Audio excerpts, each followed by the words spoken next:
What's a delicious poor man's meal? Sleep edit, yo. Thank you guys for all of the awards. I've had to sleep through dinner and breakfast many times. Hope all of you who are currently in that situation will have better days. They're coming, trust me. On a more depressing note, this is true as duck. Been broke as duck at times. The kids were fed, but I would just sleep instead of eating. Potatoes, in every way possible. Edit, wow, so many fellow spud enthusiasts. To set the record straight, I'm a female, French by blood, raised by Lithuanians, not an Irishman. I see you latics. I like the vodka version. Spaghetti with oil and garlic. Quick, easy, cheap. White bread garlic toast. Poor dessert. Flour tortilla with butter, cinnamon and sugar. Cream cheese and jam is also really good on a tortilla. Only had the chance because we got cream cheese from the food bank that one time, but damn. Fried eggs and toast. I love a scrambled egg sandwich even better than a hamburger. I was a single mom in university. To stretch my budget, I made homemade soups. Every day for years I had homemade soup for lunch and sometimes for dinner too. Do you have any tips for making your own soup? Buttered toast with cinnamon and sugar. We used to keep a pre-mixed container of cinnamon and sugar because we ate this so frequently as kids and my mom got sick of helping us fix our god-awful proportions. Grilled cheese sandwich eater, y'all are making some fancier sandwiches, and don't get me wrong, I'm not mad about it. But a cheaper grilled cheese made with stale white Wonder Bread, I can't believe it's not butter, and some Kraft singles holds a special place for me. Response summary to grilled cheese is a delicious poor man food. Use only the finest artisan French bread, just after cooling from your bread oven. Lightly coat with a mixture of goat butter and ghee. Sprinkle the bottom of the pan with saffron.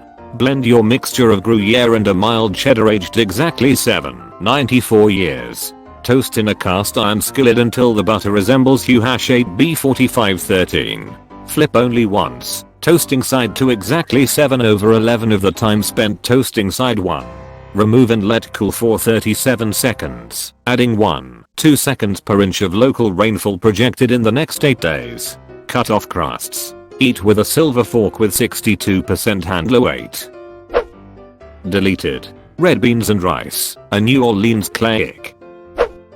Pancakes. My grandma grew up during the Depression. She said her mother served pancakes for dinner so often she got sick of them, and when she left the house she never ever made pancakes. Serious answer here. Get a can of black beans and some cheap salsa. Put the drained beans and some salsa in a skillet and let it cook for like 10 minutes. Crack a couple eggs and let them poach in the beans. Serve with cheap bread or tortillas. All very cheap ingredients, and it's super high in protein, so it's filling and healthy. You can also saute in any veggies you have sitting around, or put in whatever spices you have lying around. Edit. A couple of people are mentioning shakshuka, that's where I got the inspo from for this dish. My boyfriend doesn't love tomatoes, but we love Tex-Mex flavors, so I made up this altered version for us. Isn't this pretty much Hoover's Rancheress?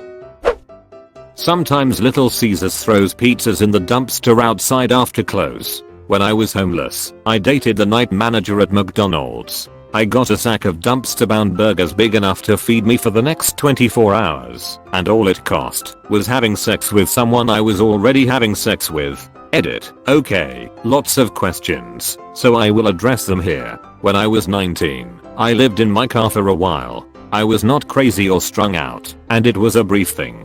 I was attending community college, so meeting and dating was not a big deal. I loaded trucks in the early morning for cash, went to school, changed and showered at the gym, and did laundry at my buddy's. After about a month, I had saved enough to get a shared apartment. It was actually pretty fun. Also, it was the early 80s and things were more relaxed then. Okay, as a Russian I'm telling you, potato is the best food there is. It's cheap. You can cook it multiple different ways, so you will not get tired of it. Also, it won't get bad easily, get rotten. My ancestors survived cold winters and wars just by eating potatoes. You can slice it into thin slices and fry it, or just boil it with hot water or oven it, BBQ it, literally everything. Boil 'em, mash 'em, stick 'em in a stew. Potatos.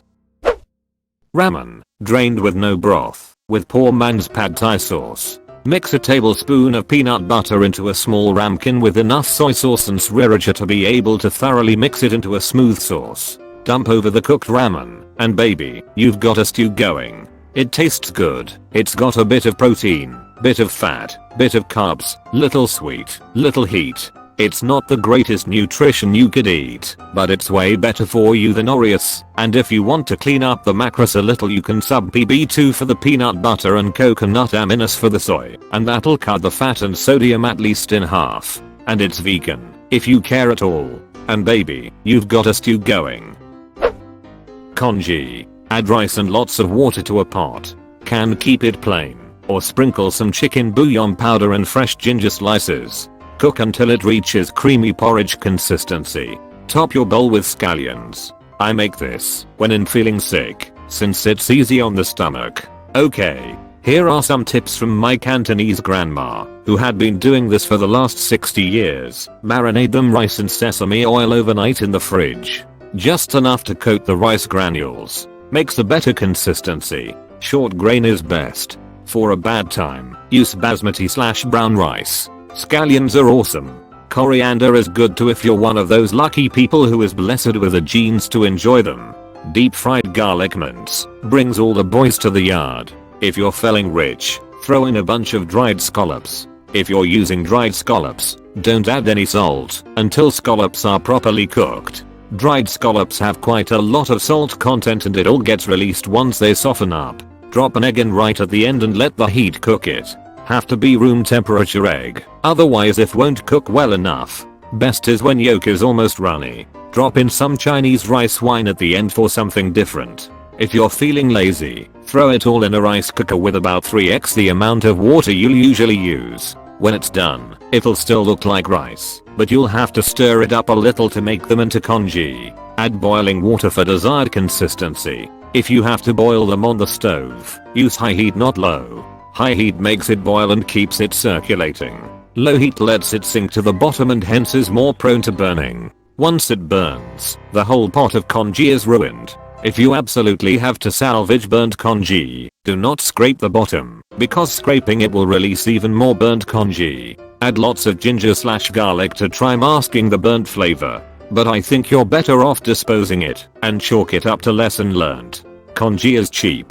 Life is too short for bad congee. If you have roast duck, save the bones/neck. Boil them into a broth and use the broth to make the congee. Add shredded roast duck meat to top it off. If you can get some bacon bones, boil them into a broth and use them to make the congee. Having prawns, why not save the shell/heads and boil them into broth to make congee? In fact, use any broth to make congee. Better than using water by itself. Chicken bouillon works, but I feel it has less oomph to it. Another way to add flavor is to boil some chicken breast and use the broth to make congee. Shred chicken breast into thin strips, to be added later on to congee. This makes a healthier congee with very little chicken fat, lots of protein. Crispy yaoshio goes very well with congee. That crispy yaoshio coated in soft tasty bits of congee give a very sexy play on mouthfeel. Pepper is good with congee. Doesn't matter black or white. I suggest getting your hands on some Sarawak pepper. They're the best. Some people like their congee spicy. I suggest getting some chili oil and add to your liking. If you like century eggs, it goes very well with congee too. If you don't like century eggs, why not crack in a salted duck egg? If you've got some boiling hot congee, throw in some thinly sliced fresh fish fillet and let the heat cook them away from the stove. We'll almost always cook them to a perfect consistency. We usually use herring fish, but I suppose salmon will work well too. Serve congee in clay pots, if you have some. Clay pots retain heat very well and keep congee hot longer.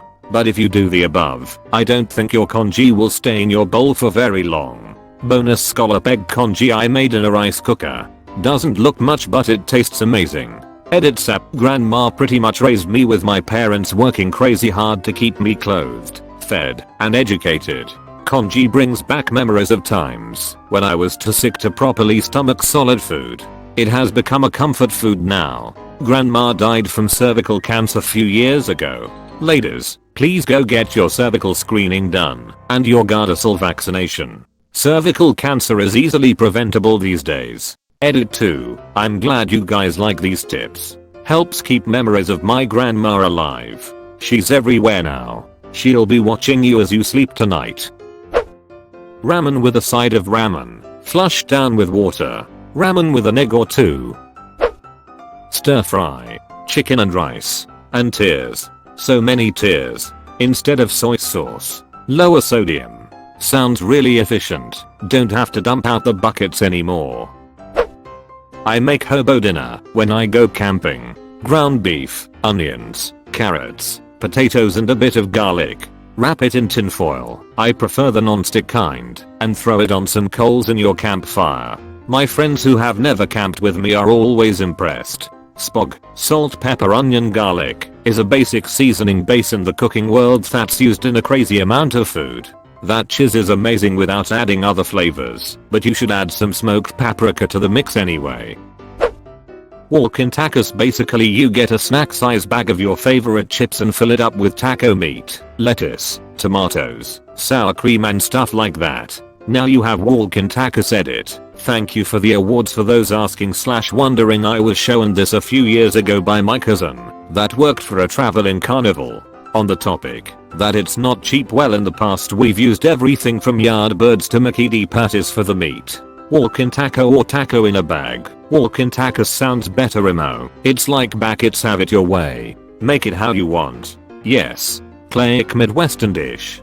Clay and convenient. Some tips. Use Doritos. Crush them up. Before you put anything in, you don't need cheese when using Doritos, unless you want that extra cheesy goodness, which I highly recommend, and for some reason they just taste better when you eat it with a plastic fork. They just do.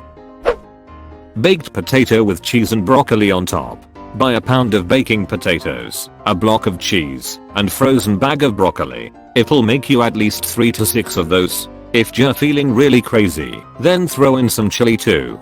Canned chili for hot dogs works best. It can be as cheap as like 50 cents. I came here to say baked potato. I grew up so broke, we had potatoes at least once a day. There are so many ways to make potatoes.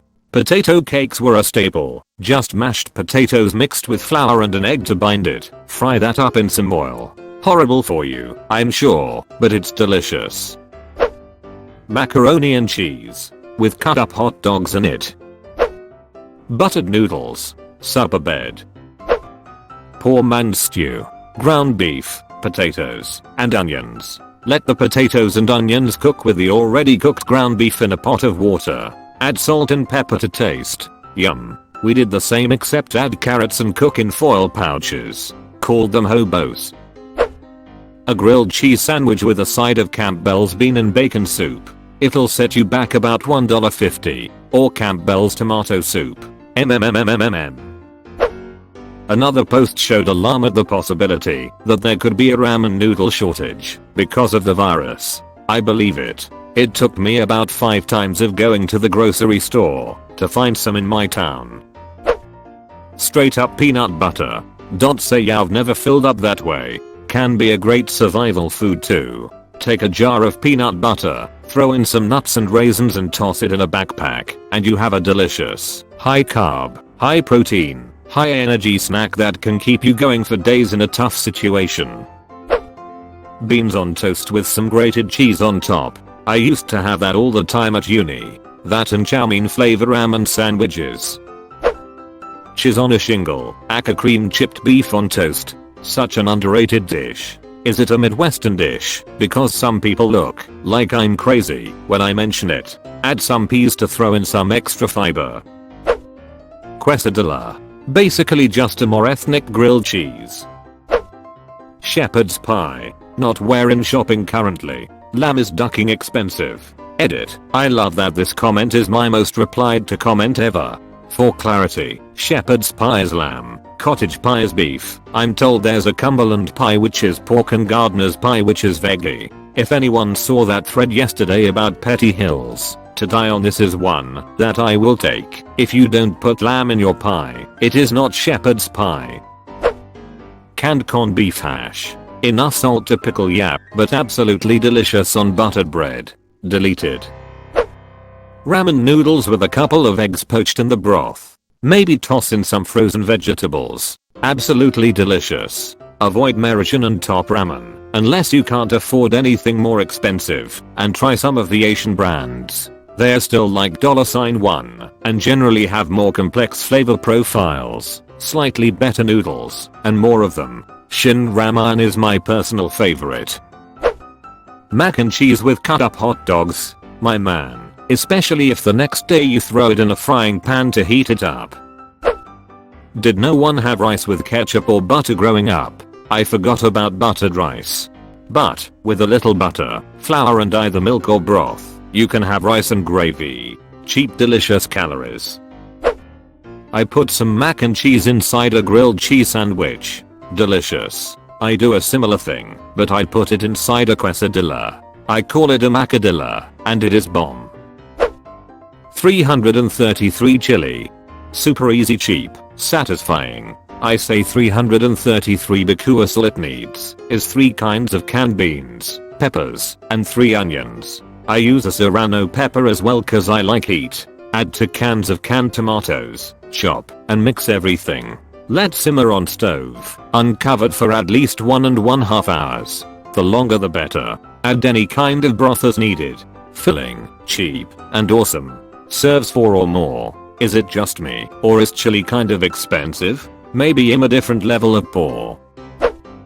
Beans and rice. You can get massive bags of dried rice and beans for pretty cheap at wholesale stores, and a big bag will last you a long time. Add a little butter and some cheap spices, and you've got yourself a tasty and healthy meal.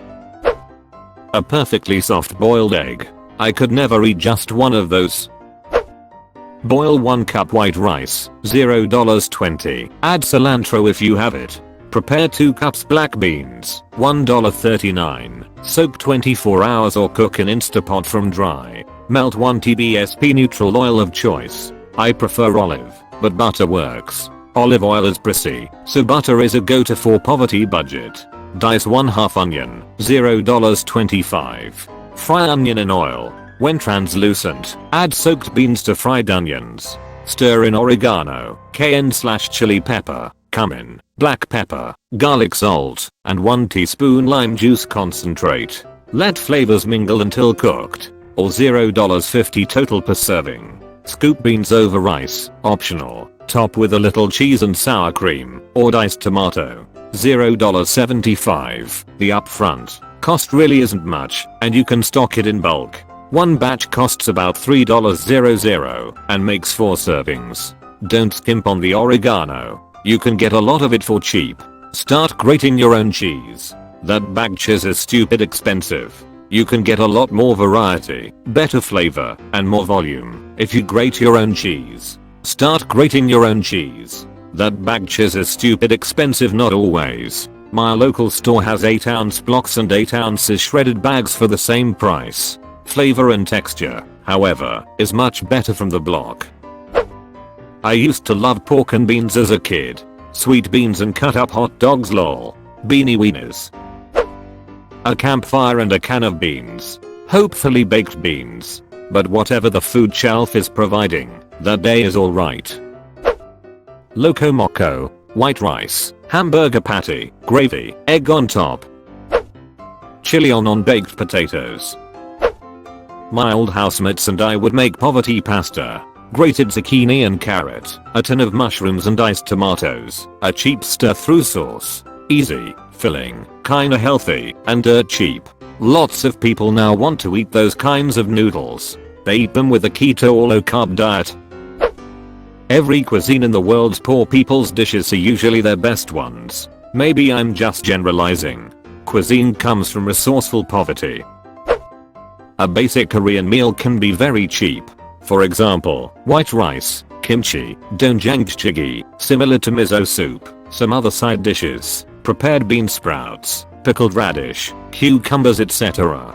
Fried egg on top of the rice. Bonus if you have some dried seaweed to wrap the rice in with your chopsticks. The above is a bit basic, but mixing all the banchan and rice with some red pepper paste, gochujang, and sesame oil you can make bibimbap, which is awesome. It's only cheap if you have time to pickle/ferment everything yourself. which many of us do right now, and I make my own kimchi regularly anyway, because I love it, and it's about $8 a jar where I live. If you're basing your diet around rice, though, I would definitely recommend incorporating multigrain rice japgokbap. It can be kind of pricey too, but it's also way more filling and nutritious than white rice. Can of dinty more stew topped with bisquick dumplings. Cacio e pepe.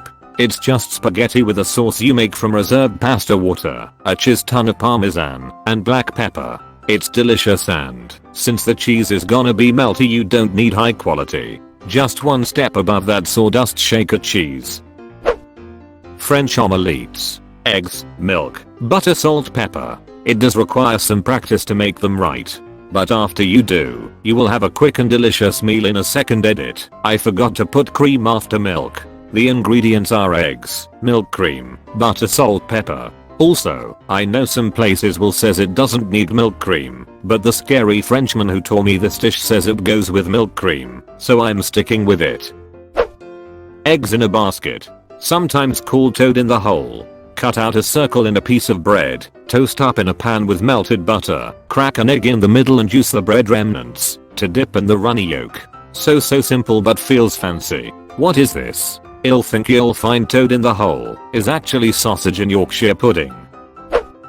The all-time list on /r/each Japandilthy. Yay, a new sub-rabbit hole to look through.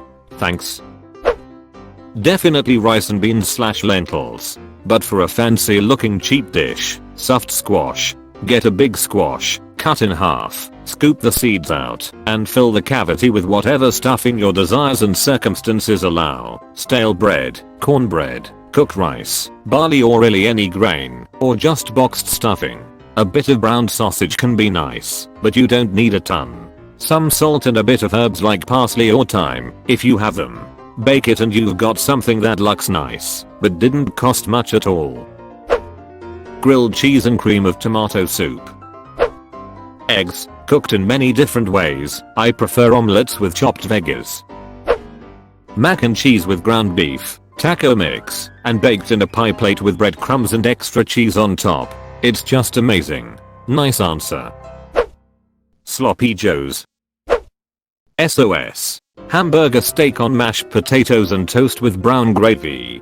That's so much different SOS that I grew up with. The one I'm familiar with is also called cream chipped beef. It's chipped beef with a white creamy gravy over it, usually served over toast. Rice and gravy. Cornbread and pinto beans. I go with a southern buttermilk CB and la preferida pinto frijoles. Poor man's steak. Seasoned hamburger patty with sauteed mushrooms and onions on top. We do a similar thing here. Hamburger steak, but you cook it in cream of mushroom soup which creates like a gravy. Suapia good served with mashed taters. Texas Roadhouse according serves what you're talking about. At least they used to. It was listed on the menu as roadkill. It was damned good too. Jambalaya. Get 2 boxes of Prezzi-sewned rice mix at Aldi. Get a couple sausages for $2-3. Will feed you for a week. Jambalaya. Burritos. Rice, butter, and cheese. Chicken flavored ramen. Orange pack represent. Tuna carol. Potatoes, butter, soy sauce. Potatoes, butter, bacon. Use potatoes from a can or once cooked starchy potatoes and fry the bacon and potatoes together. Cook bacon and onion with dried mixed herbs. Add a splash of tamarind sauce if you can get it, or paprika and cumin if not. Cook for a little longer. Add chopped tomatoes and 2 TBSP tomato puree, 1 TBSP garlic puree. Let this cook out for a while, then throw rice into the mixture. Back in the UK, I used to be able to make 10 portions of this for $1.20 a portion. It works on its own, but it's much better as a base recipe to add other things to it. If you can afford it, add more cheese, especially meat. Cheese on toast. Toast one side of your bread under the grill on a medium-high heat. Flip the bread, put your cheese on it, whack under the grill until melted. Tastes better than a cheese toasty, but it's less cheese per slice. Sandwiches, ham, cheese, and salami as filling as duck on the right bread, but costs next to nothing. Dried noodles cooked in stock, predicated on you already having the stock cubes. Following the instructions on the stock cubes, cool the noodles in water with the appropriate amount of stock for the volume. Chicken works best, as beef can be too rich. Chicken also tends to be compatible with a wide range of extra ingredients you may have available. Celery soup. 1. 5 ounces, 45g, butter in a pan, melt it. Cook 3 to 4 sticks of chopped celery in the butter until softened. 1. 5 ounces plain flour, add to the pan and stir through quickly. Take it off the heat if you need a little time. Gradually add 450 ml chicken stock, only a little at a time. Stir through until fully incorporated, then add the next bit. Then gradually add 200 ml milk, same process. Bring to a boil, then reduce to a simmer. Allow to thicken to your preferred consistency. Salt and pepper to taste. You can add chicken, but it needs to be cooked separately, and the oil needs to be removed. Best added when the soup comes back to the boil. Base recipe makes 2 portions. Chicken, leek, and sweet corn pasta. Modified from a filo pastry recipe intended to finish in the oven. Cook chicken and bacon together in a pan, then remove. In a saucepan, cook leek in 2 ounces, 60g of butter. Add 60g of plain flour, mix to incorporate, and gradually add 450 ml chicken stock, then 200 ml single cream. Can add more cream if desired. Bring to a boil, then reduce to simmer. Add the chicken and bacon into this mixture, as well as 1 tin of sweet corn. No more than 1 tin, unless making a double portion of the recipe, as the sweetness will throw off the flavor balance. I've been burned on this before. Cook pasta, drain, and add to the pan. Stir through a few times, and the dish is finished. You can put it in a casserole dish, top with cheese, and bake for 20 to 30 minutes, or you can substitute the pasta for potatoes, and do the same, or you can empty the mixture into the casserole, top with lightly crushed potatoes and cheese, and bake. Personally, I prefer this as a pasta dish. Sausage pilaf. This recipe is cheap as dirt, and I recommend a few different things for it, but let's see what you think. Get cheap sausages, the kind you can oven cook. Cook these, then slice into small pieces and leave off to the side. Cook onion and peppers together in a pan until softened. Add the sausages and cook and stir until the sausages are warm again. Add rice to the pot and stir through until everything is mixed evenly. I usually make this recipe with soy and Worcester sauce added to the sausages, onion, and peppers, and I add bacon. I also egg fry my rice, but because I don't have rice often, this is usually fresh rice. Get 5 eggs and whisk. Add them to a hot frying pan with as little oil as possible. Wait for the base to just start to solidify, then take your spatula / spoon / whatever and slice the egg in a grid pattern. The top should still be completely liquid. Add hot rice to the pan immediately and stir through the egg and the rice until the egg appears cooked and no rice isn't a shade by the egg. Immediately add to the other element and serve. Normally I make enough rice that I need to repeat this process. Base recipe used to make 6 to 8 portions at about 1 per portion. Lapskaus, a Norwegian stew. Get carrots, swede, lots of floury potatoes, and whatever cheap yet flavorful meats you can find. Smoked sausages, heavily salted bacon, gammon of cuts, Frankfurter sausages, the works. Brown your meat in a pan, deglaze it, whatever you like to do, but in your main pan boil your potatoes, carrots, and swede. Once your meat is browned, add it to this pan. You are looking for the potatoes to completely disintegrate, the carrot and swede to still be in chunks, and for the mixture to take on the flavors of your meat. The recipe uses a Norwegian spice called AskReddit and a liquid called color for color. I'm not sure what suitable substitutes are for these, so I would recommend whatever savory powder spice you enjoy that works with these flavors, and apply liberally. For the color, you could maybe add Worcester, but don't quote me on that. You're not meant to add much color, because even a little changes the color dramatically. Once the mixture has thickened, and the potatoes are gone, you can serve. It's the cheapest stew for utilizing scrap meat. Scotch broth mackerel. This is my own variant on a Scotch broth, which is modified to use a Norwegian technique in a meal called mackerel.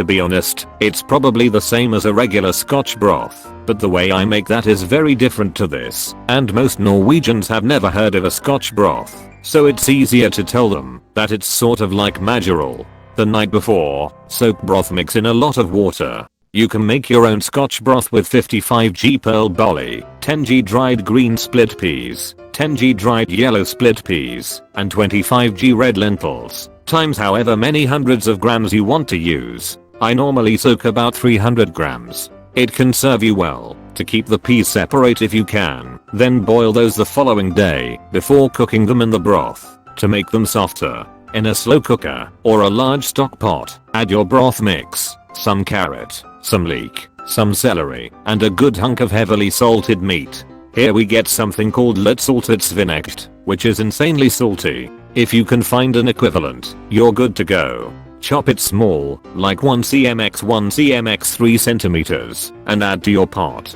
If you still have space, you can add more meat, but a higher fat content is best, so it goes soft in the pan instead of tough. Cover everything with water and cook on a high heat for 2 hours, then a low heat for 6. Stir occasionally, more if you're using a stock pot, and add more water if necessary. The dish is ready to serve at the end of the cooking time. I say this is different to a regular Scotch broth, because for that I normally make a stock from chicken bones. I make the dish with chicken thigh, and Scotch broth is traditionally served unsalted, and you season to taste, whereas this dish comes to you ready seasoned.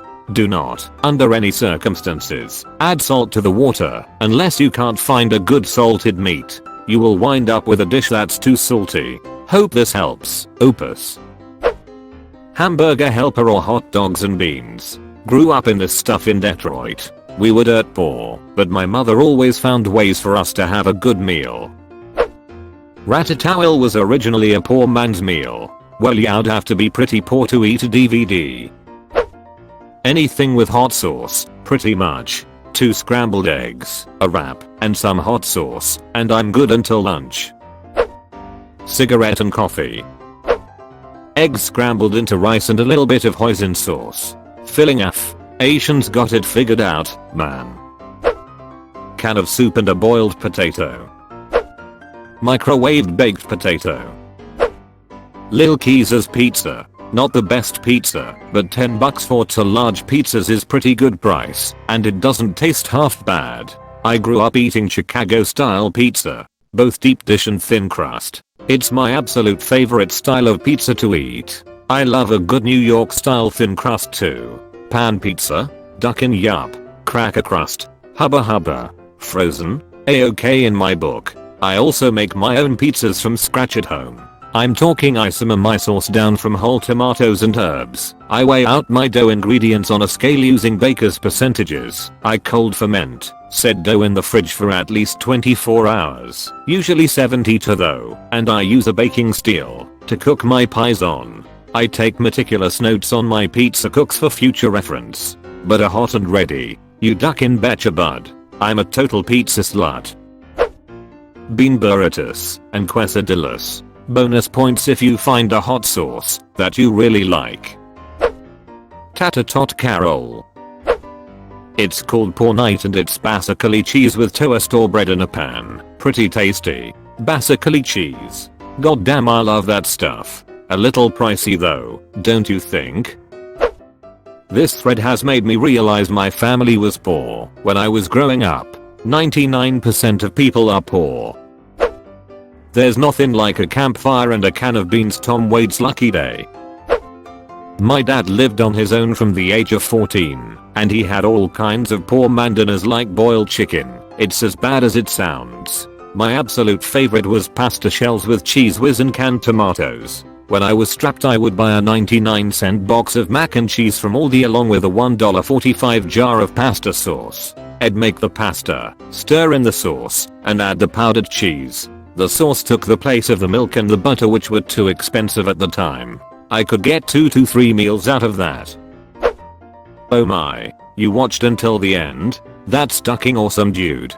Thanks for watching.